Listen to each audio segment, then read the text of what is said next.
శుభోదయం. క్రీస్తు యేసునందు ప్రియమైన దేవుని బిడ్డలారా, మన రక్షకుడైన యేసుక్రీస్తు యొక్క పరిశుద్ధ నామంలో మీ అందరికీ కూడా ఉదయకాల శుభాలు తెలియజేస్తున్నాను. మన టిఎల్సి అనుదిన ఆహారంలో అపోస్తలుడైనటువంటి పేతురు రాసినటువంటి మొదటి పత్రిక 3వ అధ్యాయం 9వ వచనాన్ని జ్ఞాపకం చేసుకున్నాం. ఆశీర్వాదమునకు వారసులవుటకు మీరు పిలువబడితే గనుక కీడుకు ప్రతి కీడునైనను దూషణకు ప్రతి దూషణైనను చేయక దీవించుడే. దేవుని బిడ్డలారా, ఈ ఉదయకాల సమయంలో దేవుడు మనందరికీ జ్ఞాపకం చేస్తూ మనందరితో మాట్లాడుతున్నటువంటి శ్రేష్టమైన మాట ఏంటంటే, మనందరం కూడా ఆశీర్వాదమునకు వారసులు అవటానికి దేవుడు మనల్ని పిలిచాడు. ఒకప్పుడు దేవునికి దూరస్తులము, ఒకప్పుడు దేవుణ్ణి ఎరగనటువంటి వారు, ఒకప్పుడు అజ్ఞాన స్థితిలో అంధకారంలో ఉన్నటువంటి బ్రతుకులు మన బ్రతుకులు. దేవుడు ఆ స్థితి నుంచి, ఆ పరిస్థితుల నుంచి, ఆ చీకటి నుంచి, ఆ అంధకారం నుంచి, ఆ శాప అజ్ఞాన స్థితి నుంచి దేవుడు మనల్ని పిలిచాడు. ఎందుకు పిలిచాడు అంటే, మనల్ని ఆస్వాదించడానికి, మనల్ని అభివృద్ధిపరచడానికి, మనల్ని విస్తరింప చేయటానికి, మనల్ని ఫలింపజేయటానికి దేవుడు నిన్ను నన్ను పిలుచున్నాడు. ఈ ఉదయం ఈ సత్యాన్ని గ్రహించు. ఈ రోజున నీవు నేను ఆరోగ్యంతో ఉన్నావంటే, ఈ దినం చూస్తూ ఉన్నావంటే దేవుడు మనల్ని పిలిచాడు. దేవుడు మనల్ని జ్ఞాపకం చేసుకున్నాడు. దేవుడు మనల్ని జ్ఞాపకం చేసుకుని మనల్ని ఆస్వాదించబోతున్నాడు, మనల్ని అభివృద్ధి పరచబోతున్నాడు అనేటువంటి ఈ సత్యాన్ని దృఢంగా నమ్మాల్సిన వారుగా ఉన్నాం. అయితే మరి పిలువబడినటువంటి మనలో కొన్నిటిని తీసుకువేసుకోమని దేవుడు జ్ఞాపకం చేస్తున్నాడు. 2 విషయాల్ని దేవుడు ఈ వచనంలో జ్ఞాపకం చేస్తున్నాడు. ఏంటంటే, కీడుకు ప్రతి కీడైనను దూషణకు ప్రతి దూషణైనను చేయకూడి అంటున్నాడు. కీడుకి ప్రతి కీడు.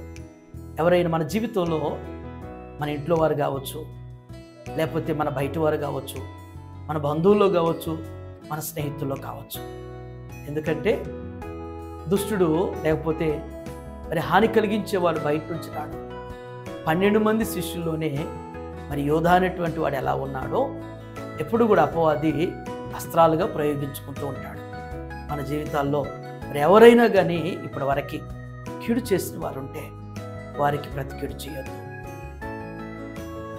కీడు చేసిన వారుగా, నిన్ను నొప్పించిన వారుగా, నిన్ను బాధపరిచిన వారుగా, ఏ విషయాన్ని బట్టి అయినా కావచ్చు చేసిన మరి కీడు చేసిన వారు ఉంటే, నీ వారి కీడు చేయాలని కంకణం కట్టుకుని పగుబూని చేయాల్సిన పని కాదు మనది. రెండవది, అక్కడ 2వ మాట మనకి జ్ఞాపకం చేసిన మాట, దూషణకు ప్రతి దూషణ చేయొద్దు. ఎవరైనా నిన్ను నొప్పించుండొచ్చు, ఎవరైనా నిన్ను దూషించుండొచ్చు, ఎవరైనా నిన్ను అవమానపరిచి ఉండొచ్చు. దేవుని బిడ్డలారా, ఉదయకాల సమయంలో వారు దూషించారని నీవు దూషించొద్దు. నీవు నేను వారేదో మనం శపించారని, లేకపోతే మనల్ని ఏదో బాధ పెట్టారని చెప్పేసి మనం బాధ పెట్టడం కంటే కూడా మనం నేర్చుకోవాల్సినటువంటి సత్యం యేసు ప్రభు మరి కొండ మీద ప్రసంగంలో మత్తయి సువార్త 5వ అధ్యాయం మనకి జ్ఞాపకం చేశారు. ఈ సత్యం, ఈ సుగుణాలు మనకు కలిగి మనం నిందించే వారిని, మనం హింసించిన వారిని, మనల్ని బాధించిన వారి కొరకు ప్రార్థించాలి, వారిని క్షమించాలి అనేటువంటిది మరి దేవుడు మనకు నేర్పించినటువంటి సత్యం. ఇది మన యొక్క సహనానికి, మన ఓర్పుకి మించినటువంటి పరీక్ష ఇది. అయినప్పటికీ కూడా దేవుడు ఆ సహనాన్ని, ఆ ఓర్పును, ఆ మనస్సును దేవుడే మనకిస్తాడంట. అయితే కీడుకు ప్రతి కీడు చేయొద్దు, దూషణకు ప్రతి దూషణ చేయొద్దు, కానీ వారిని దీవించు. పోన్లే, దేవుడు చూసుకుంటాడు.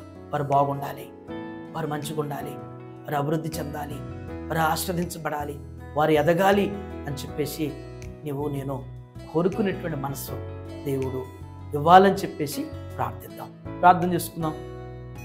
దయగల మా తండ్రి, కృపగల నాయన, వందనాలు దేవా.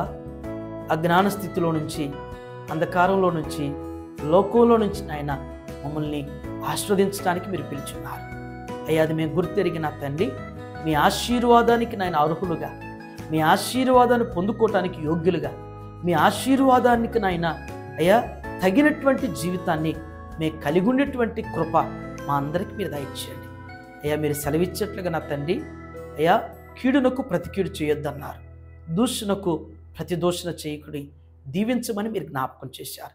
ఈ 2 గొప్ప సుగుణాలు ప్రభువా మా జీవితంలో మీరు అనుగ్రహించండి. మా హృదయానికి మీరు ఇవ్వండి ప్రభువా. మా మనస్సులోనైనా ఇది మేము కలిగిన తండ్రి, కీడు చేసిన వారు కీడు చేయకుండా, దూషించి నొప్పించి బాధించి అవమానించిన వారిని ప్రభువా మేము ఆ విధంగా వారికి దేవ మేము చేయకుండా నా తండ్రి, దేవ మేము మీకు అప్పగించిన ఆయన వారి క్షేమం కొరకు, వారి ఎదుగుదల కొరకు, వారి అభివృద్ధి కొరకు దేవా వారిని దీవించేటువంటి మనస్సు, అట్టి హృదయాన్ని ఈ ఉదయం మా అందరికీ మీరు దయచేయమని ప్రార్థన చేస్తున్నాను. టీఎల్సీ అనుదినాహారం చూస్తున్న ప్రతి బిడ్డను కూడా మీరు దర్శించండి. కేవలం విని విడిచిపెట్టడం కాకుండా ప్రభువా అనుసరించేటువంటి ఆధ్యాత్మిక స్థితిని ఆయన మా అందరికీ మీరు దయచేసి ఈ దినమంతా నాయన ఈ మాట ద్వారా మీ బిడ్డల జీవితాన్ని స్థిరపరిచి ప్రభావితం చేయమని యేసు నామములో ఈ ప్రార్థన మీకు సమర్పించున్నాను తండ్రి. ఆమేన్. దేవుడు మిమ్మల్ని దీవించును గాక.